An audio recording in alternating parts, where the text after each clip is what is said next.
चलें, आज बात करते हैं उन 3 गहरी नसीहतों की जो ईमान और उम्मीद पर मबनी है। ये वो सुनहरी बातें हैं जो जिंदगी के मुश्किल तरीन वक्त में भी एक रोशनी की तरह हमारा साथ देती हैं। ये सवाल है ना, हम सबकी जिंदगी में कभी ना कभी जरूर आता है।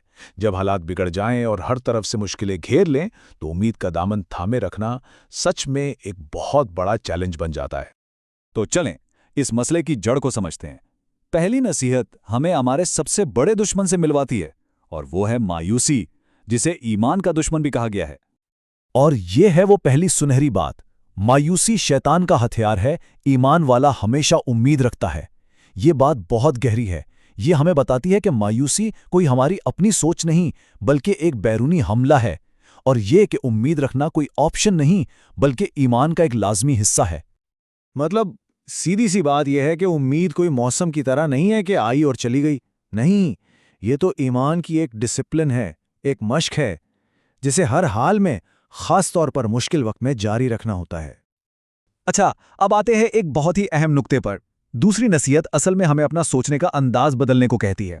ये मुश्किलात को देखने का एक बिल्कुल नया जाविया है। देखें, जब भी मुश्किल आती है ना, तो 2 रास्ते होते हैं सोचने के। अक्सर इंसान ये समझ बैठता है कि शायद ये किसी गुनाह की सज़ा मिल रही है, जो उसे और भी मायूस कर देता है। लेकिन एक दूसरा रास्ता भी है, और यही वो ताकतवर नुक्ता है। मुश्किल वक्त ईमान का इम्तिहान होता है, सज़ा नहीं। जरा सोचें, जैसे ही मुश्किल को सजा के बजाय इम्तिहान समझा जाता है, पूरी कहानी ही बदल जाती है। इस तकलीफ का एक मकसद नजर आने लगता है और इसे सहने की हिम्मत पैदा होती है।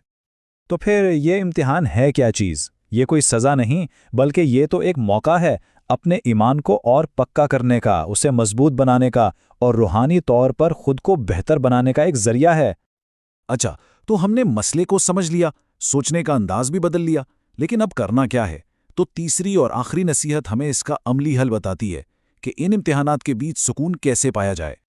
और ये हल बहुत सीधा साधा है। देखें, पहला कदम तो ये समझना है कि गम सीधा दिल पर वार करता है, और दूसरा, इसका इलाज अल्लाह की याद में है जो दिल को सुकून और इत्मीनान देती है। और ये रही हमारी तीसरी सुनहरी बात। जिस दिल में अल्लाह की याद बसती है, वहां गम ज्यादा देर नहीं ठहरता। इसका यह मतलब नहीं कि गम आएगा ही नहीं, बल्कि इसका मतलब यह है कि अल्लाह की याद उस गम को दिल में हमेशा के लिए घर नहीं बनाने देगी। इसको यूं समझें कि अल्लाह की याद एक लंगर की तरह है। जब जिंदगी में तूफान आए तो ये दिल को मायूसी में भटकने या डूबने से बचाती है। तो चलें अब इन तीनों बातों को जोड़कर देखते हैं कि उम्मीद का ये मुकम्मल रास्ता कैसे बनता है। हमने मसले की पहचान से सफ़र शुरू किया, फिर सोच को बदला और आखिर में एक अमली हल तक पहुंचे।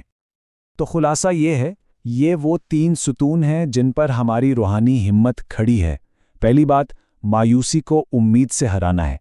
दूसरी, मुश्किल को सज़ा नहीं इम्तिहान समझना है।